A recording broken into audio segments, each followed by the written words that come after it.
Proclamación del Santo Evangelio según San Marcos. Jesús fue a su tierra en compañía de sus discípulos. Cuando llegó el sábado, se puso a enseñar en la sinagoga.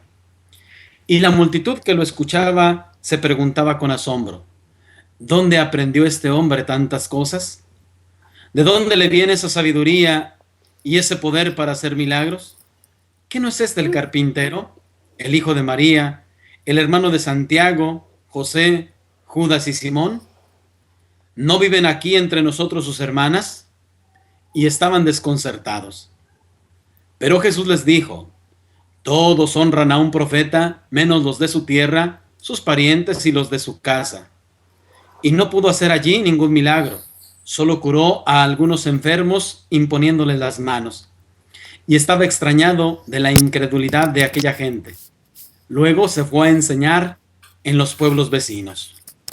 Palabra del Señor. Hermanos y hermanas, feliz domingo para todos. Hoy escuchamos en la palabra de Dios una frase por demás conocida en el Evangelio, que incluso es parte de los dichos populares: nadie es profeta en su tierra. Yo quisiera invitarles a que nos acerquemos a este texto, porque probablemente, como frases como esta y otras que escuchamos con cierta regularidad, pueden quedar como aprendidas, pueden ser parte de nuestros dichos cotidianos y no vamos al significado profundo de las cosas. Por ejemplo, podríamos nosotros pensar que para una persona que es conocida en algún lugar es difícil expresarse.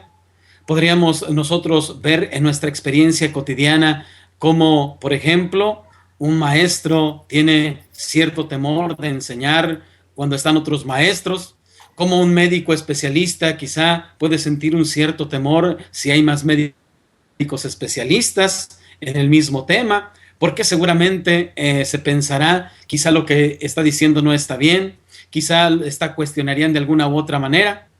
Quizá un sacerdote, ¿verdad?, tiene miedo de predicar delante de otros sacerdotes, porque de alguna forma sientes esa incomodidad.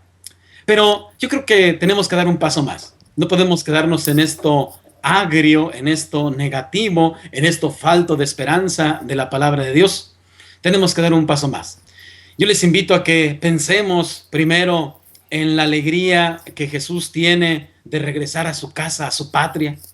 Todos aquellos que hemos tenido la experiencia de salir de nuestro entorno, qué sé yo, de salir de nuestro país y que anhelamos regresar, sin duda alguna, cuando regresamos, experimentamos esa alegría de estar nuevamente entre los nuestros, entre nuestras costumbres, entre aquellos que nos aprecian, entre aquellos a quienes apreciamos. Sin duda alguna que los sentimientos de Jesús al regresar a la sinagoga de Nazaret, donde seguramente de pequeño había ido, seguramente de regresar entre su familia, sus parientes, producía una alegría, humanamente hablando, como puede sucedernos a nosotros. Y de hecho, el evangelista Marcos nos dice que aquellas personas que le escuchaban, sus parientes, familiares, conocidos, se quedan admirados. Pero una vez que se quedan admirados, hasta ahí llegan, no van más allá. Se quedan admirados porque Jesús les habla con autoridad, pero su admiración inmediatamente produce un cuestionamiento. ¿Qué no es este el carpintero?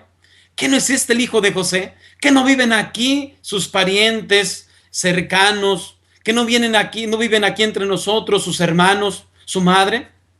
Y entonces, ¿verdad?, pasan de una admiración a una incredulidad. Pasan de una admiración al escuchar su palabra a un cuestionamiento. Hermanos, no podemos solamente pensar lo difícil que puede ser predicar, dar algunas palabras a otras personas sin que sea cuestionado. Yo creo que aquí podemos empezar reflexionando en un tema mucho más profundo. El evangelista Juan, en el prólogo de su evangelio, es decir, en los primeros versículos del primer capítulo, dice una frase que hoy podemos nosotros reconocer en el evangelio. vino a los suyos y los suyos no lo recibieron.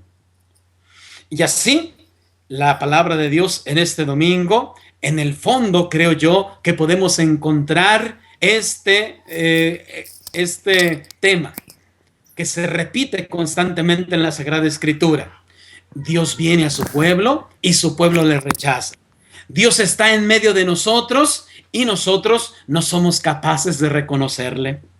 En la liturgia de este domingo también se ha proclamado la lectura del profeta Ezequiel como primera lectura.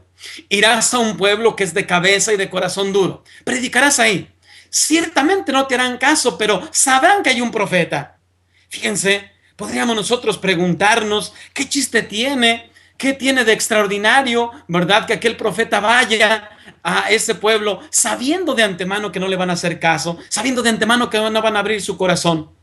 Y así nosotros podríamos comprender mejor por qué Jesús regresa sabiendo de antemano, porque Él es Dios, sabiendo de antemano que sus paisanos, sus familiares quizá no abrirán del todo su corazón para escuchar entonces su palabra.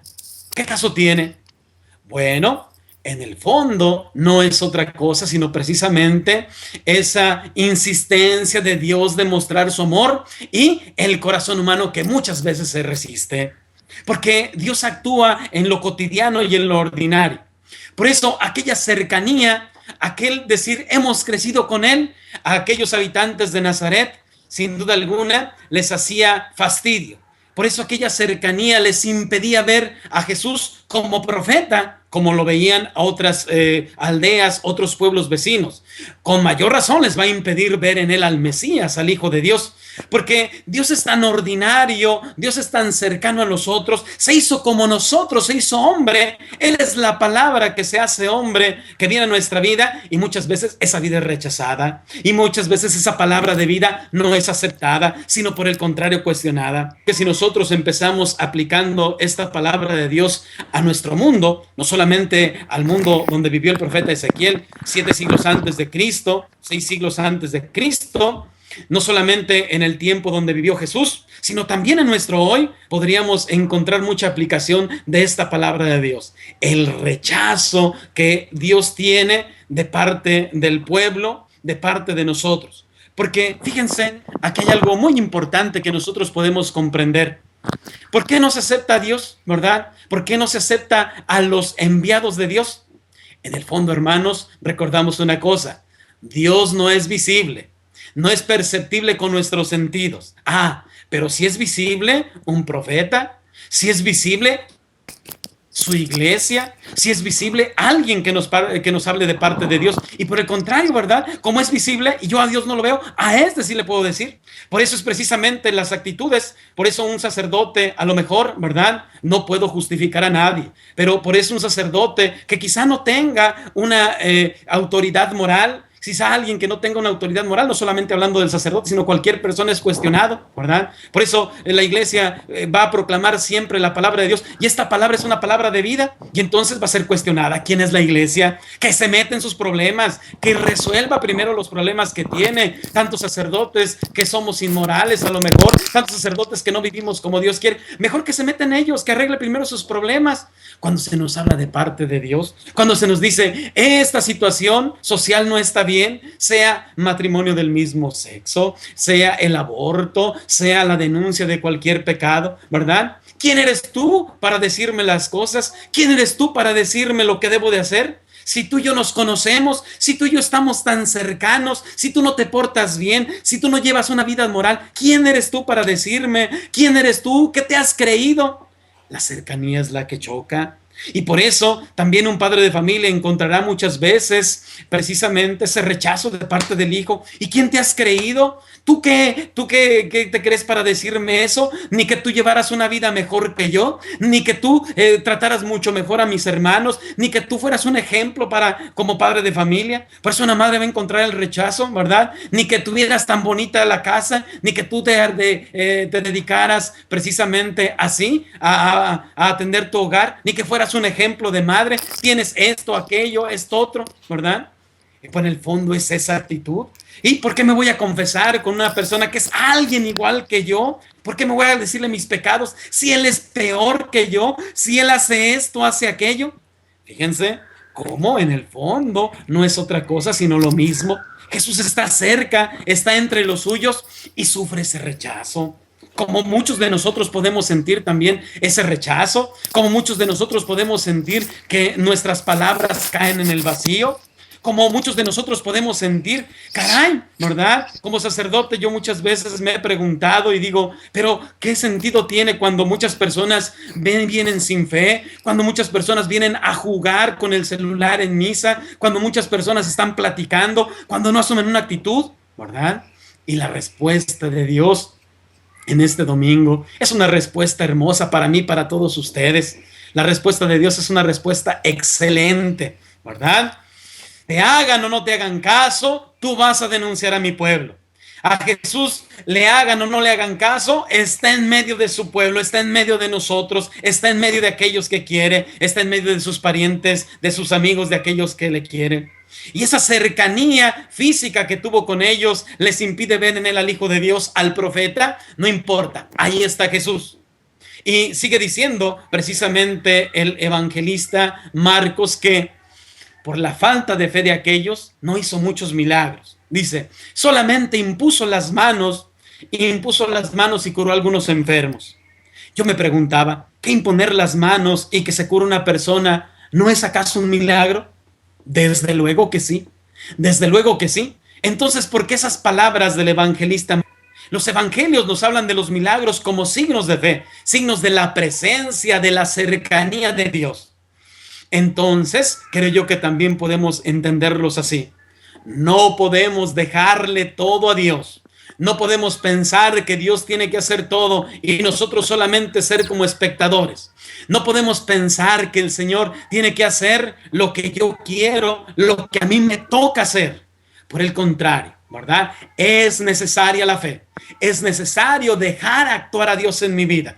Es necesario salir de la Eucaristía dominical convencido de que he escuchado una palabra de vida. Una palabra que, sin duda alguna, alimenta mi fe. Porque me encuentro con el Señor. Fíjense cómo la fe entonces no es solamente el conocimiento intelectual de algunas cosas. Fíjense cómo la fe no es solamente que yo me sepa los mandamientos, por poner un ejemplo. La fe ante todo tiene que ser ese encuentro con Jesucristo, expresar ese encuentro con Jesucristo que le da sentido a mi vida.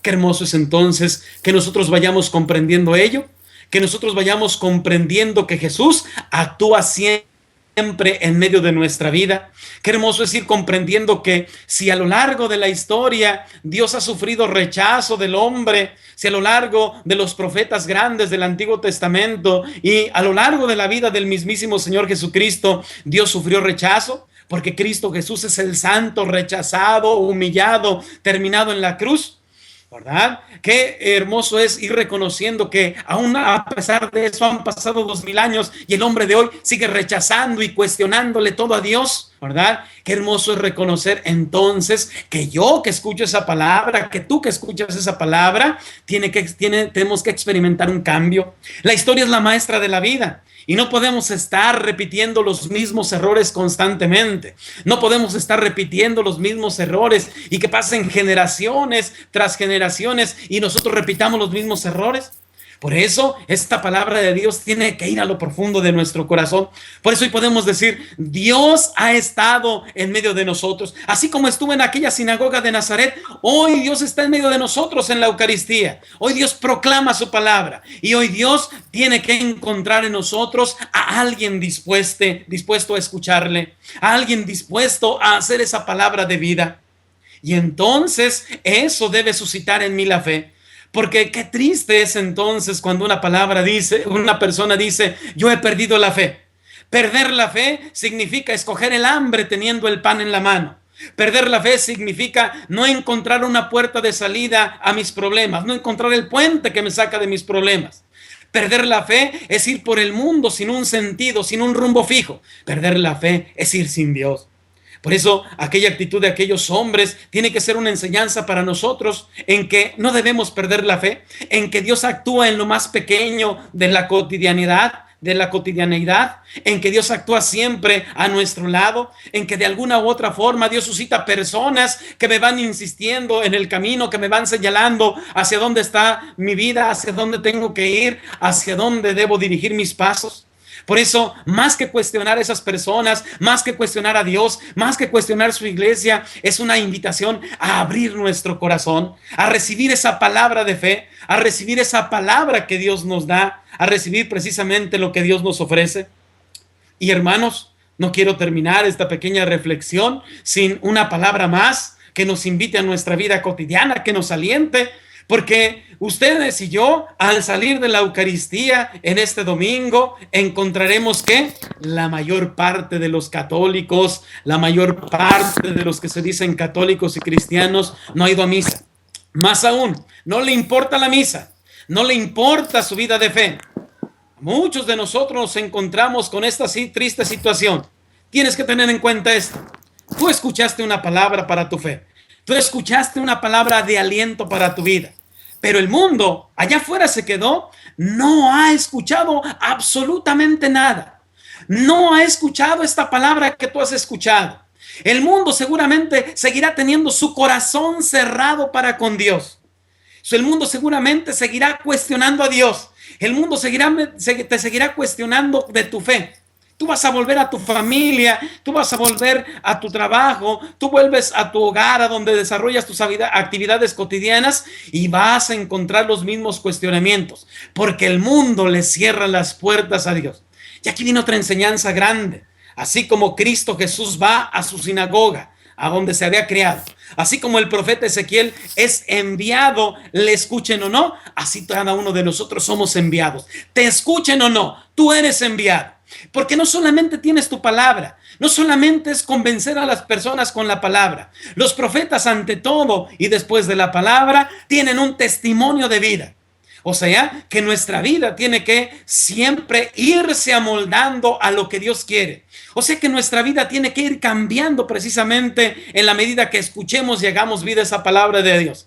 O sea, que nuestro entorno tiene que ir cambiando en la medida que lo dejamos llenar, permear de la presencia de Dios en nuestra vida. Y entonces sí, hacer de nuestra vida un testimonio creíble. Y entonces sí, hacer que nuestra vida sea un testimonio que denuncie, sea un testimonio que cuestione, sea un testimonio que llame la atención. Así, por ejemplo, alguien que se junte con muchas personas o en su círculo de personas, por ejemplo, tengan algún vicio, vamos a decir, se junta con un círculo de personas donde muchos de ellos toman cada 8 días, toman y descuidan sus responsabilidades. Así alguien que se ha llenado de la palabra de Dios sabe precisamente que el profeta no es solamente aquel que dice, no está bien que tomes, ¿verdad? No está bien que tomes, sino también es firme en sus convicciones y no va a tomar, es firme en sus convicciones y se va a abstener para precisamente ser un signo que denuncia el mal. Y como ese ejemplo podemos poner miles de ejemplos, como ese ejemplo tan simple podemos poner ejemplos de nuestra vida cotidiana, ¿verdad? Para poder hacer vida la palabra de Dios. Hermanos y hermanas, pidámosle al Señor que vino a nosotros, que vino a los suyos, que lo reconozcamos.